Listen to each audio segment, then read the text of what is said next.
মিথ্যে বলার লোক অনেক। একটু আইএসএল নিয়ে আলোচনা করব। মিথ্যে বলার লোক অনেক, মানে সত্যি বলার লোক কম। তো আমি এখন দেখছি, এখন আস্তে আস্তে অনেক মানুষের মনে একটা প্রশ্ন জেগেছে, সত্যি কি এআইএফএফ এর নতুন কনস্টিটিউশনটা এএফসি গাইডলাইন অনুযায়ী হয়েছে? মানে এতদিন পর্যন্ত মানে মানুষের বদ্ধমূল ধারণা ছিল যে এআইএফএফ চুলকে নিজের কনস্টিটিউশনটাকে বদলে দিয়েছে। মানে একজন ছিল, ধরুন একটা পোষা কুকুর, পোষা অ্যালসেশিয়ান কুকুর, মানে এআইএফএফ তো সেরকমই ছিল এক প্রকার। পোষা অ্যালসেশিয়ান কুকুর রোজ ভালো মেটে ভাত খাচ্ছে, মেটে চচ্চড়ি খাচ্ছে।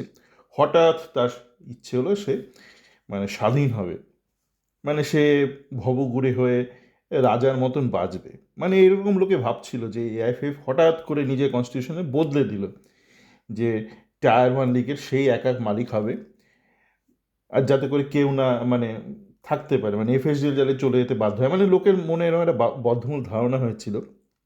এবং অসৎ মানুষের তো মানে কমতি নেই না আমাদের দেশে।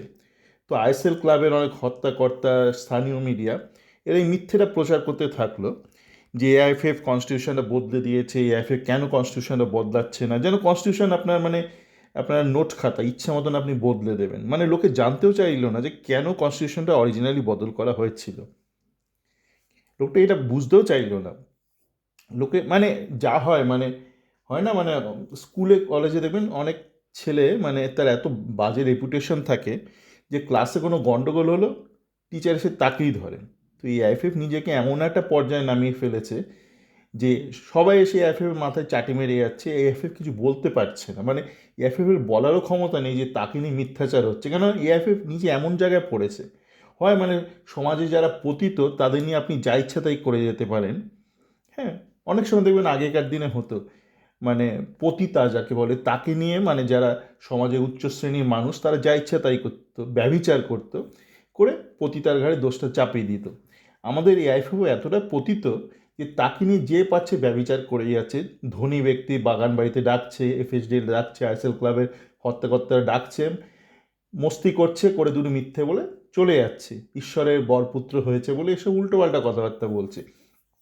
তো তাদের পাল্লায় পড়ে আমাদের দেশের পাবলিক যারা 10টা লোক ঘেউ ঘেউ করলে ভাবে এখানে সত্যিটা রয়েছে। মানে কেউ ধরুন মিউ মিউ করছে, এআইএফএ মিউ মিউ করছে, বেড়াল ভেজা বেড়াল মিউ মিউ করছে, না না না এখানে তো মিথ্যে, ওখানে ঘেউ ঘেউ করছে কয়েকজন মিলে, তাহলে ওখানে সত্যিটা রয়েছে, মানে সত্যের গলার জোর বেশি ধরেই নিয়েছে। এখন আস্তে আস্তে দেখছি অনেকের উপলব্ধি হচ্ছে, তারা জিজ্ঞেস করছে আমার চ্যাট ফোরামে, তাই মানে কোথায় লেখা আছে এফসি গাইডলাইনটার সাথে অ্যালাইন্ড? আমি ভাই আমি কেন রিপিট করতে যাবো? আমি কি মানে যারা মিথ্যে কথা বলে তাদের একটা না মোটিভেশন আছে, তার অর্থ পায় এই সেই পায়, সেই জন্য তারা এগুলো করে। কিছু তো মোটিভেশন আছে। আর নকুলদানা পায় বা নকুলদানা চাটতে পায় বা নকুলদানা পাবার একটা আশ্বাস পায়, তাই তারা বারবার বারবার একই মিথ্যে কথা বলতে থাকে। কখনো লাইভে চলে আসে, কখনো ভিডিও পোস্ট করছে, তারা করতে থাকে বা টুইট করছে, করতে থাকে। কিন্তু আমি তো সত্যি কথা বলছি, বা আমার মতন কিছু কতিপয় ব্যক্তি আমার চ্যাট ফোরামে সত্যি কথা বলছি, তা আমি কেন বারবার রিপিট করতে এবং মানে আমার কি দায় পড়েছে? তুমি শিক্ষিত হবে কি না হবে সেই দায়টা তোমার, আমার কিছু পাওয়ার নেই ভাই ব্যক্তিগতভাবে। আমার চ্যাট ফোরামে আমি এগুলো শেয়ার করে দিয়েছি।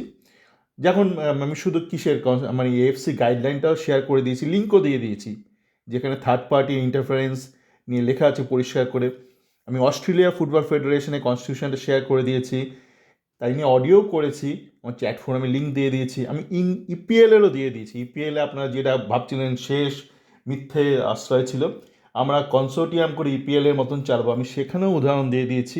ইপিএলে মানে ফুটবল ফেডারেশনের কনস্টিটিউশন দিয়ে আমি লিঙ্ক শেয়ার করে দিয়েছি এবং আমি সাইটেশন দিয়েছি ওই রেলিভেন্ট অংশটা, যে ইপিএলের ভেতরেই কিন্তু কনস্টিটিউশন এমনভাবে আপডেট করা আছে বা বানানো আছে এই মুহূর্তে যে তার অংশীদার বিভিন্ন ইপিএলের ক্লাবরা। মানে আপনি ভাবছেন ইপিএল ক্লাবরা নিজের আয়োজন করছে, না, ইপিএলের ক্লাবরা কিন্তু কনস্টিটিউশনের ভেতরে, আমাদের পক্ষে জানা সম্ভব না, আমি নিজেও জানতাম না। এই এত কিছু ক্যাচরা হলো, তারপর না আমাকে খুঁজে খুঁজে এগুলো দেখতে হলো।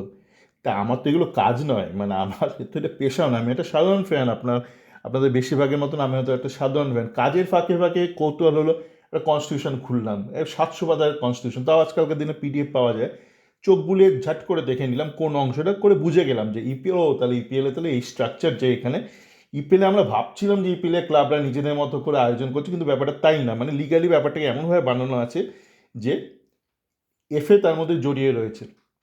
আমি যেটা বলেছি যে ইন্ডিয়াতে যদি এটা করতে হয় তাহলে আপনাকে নিয়ম মেনেই করতে হবে, যে এফসি গাইডলাইন মেনে তাহলে আপনাকে এফএ কনস্টিটিউশনের মধ্যে অন্তর্গত করতে হবে, ক্লাবদের ঢোকাতে হবে। ক্লাবরা কি সেক্ষেত্রে রাজি হবে? সেটা ক্লাবদের ব্যাপার, আমার আপনার ব্যাপার না। মানে ক্লাবরা কি স্বচ্ছতার মধ্যে রাজি হবে? কারণ এতদিন এফএসডিএল করে চালাচ্ছিল, ইচ্ছা মতন চালাচ্ছিল, আপনার ভেন্ডার সিলেকশন, আপনার ভেন্ডারকে পেমেন্ট টেমেন্ট নিজের মতন ইচ্ছা মতন, কোনো রকম ট্রান্সপারেন্সি ছিল না। কিন্তু যেই মুহূর্তে আপনি এআইএফএফ এর অন্তর্গত হয়ে যাবেন, আপনি কিন্তু আরটিআই স্কোপে চলে আসবেন। রাইট টু ইনফরমেশন, আপনার অডিট হবে, আপনাকে পাবলিশ করতে হবে, শেয়ার করতে হবে ইনফরমেশন। তো আপনি রাজি হলে রাজি হবেন, কিন্তু সেই ব্যাপারটা কিন্তু আপনাকে লিগালি করতে হবে। তো আম, আপনারা হয়তো অনেকে ধীরে ধীরে চোখ খুলছে, কেউ কেউ প্রশ্ন করছেন, করতেই পারেন।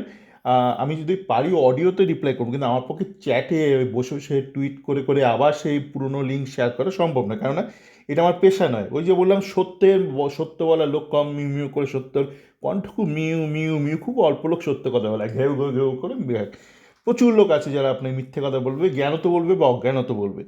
তো ভালো থাকবেন। আর চোখ ফুটছে, আস্তে আস্তে ফুটছে মানুষের, আজকে সারাদিন ধরে দেখছি কোনো নীরবতা চারিদিকে, গোয়া থেকে হোক বা খেল না হোক, খুব চুপ। ওদিকে আমাদের লালটু বাবু খুব চুপ, মানে আস্তে আস্তে মানে ওই চাবি দেওয়া পুতুল, সবাই ব্যাটারি দিয়ে দিয়েছে, একটা A3 ব্যাটারি দিয়ে দিয়েছে। কিছুক্ষণ নাচ, কিছুক্ষণ নাচ, কিছুক্ষণ মিথ্যে কথা বলা, আবার ব্যাটারির বদল না হচ্ছে যতক্ষণ, ততক্ষণ হবে না। দেখুন হঠাৎ করে এরা একসাথে নাচতে শুরু করে দেয়, যেমন ভূতের কীর্তন হচ্ছে, একসাথে অনেকগুলো পুতুল নাচতে শুরু করে দেয়, ঝেং ঝেং ঝেং ঝেং করে, সবাই দেখবেন একসাথে এক মিথ্যে কথা বলতে থাকে। আবার যখন ব্যাটারি ডাউন হয়ে যায়, একসাথে সবার ব্যাটারি ডাউন হয়ে যায়, সেম ব্যাটারি ফিট করা হয় না। তো দেখা যাক কী হয়। আর এটা এই জন্য অডিওটা করলাম মূলত, যে আমার পক্ষে সম্ভব নয়। অডিওতে হয়তো বারবার রিপিট করতে পারি, কিন্তু ওই চ্যাটে বারবার করে অত খাটুনি পোষায় না ভাই। আমার কি দায় পড়েছে, আপনি শিক্ষিত হলেন না অশিক্ষিত, আসলে ভালো থাকবেন।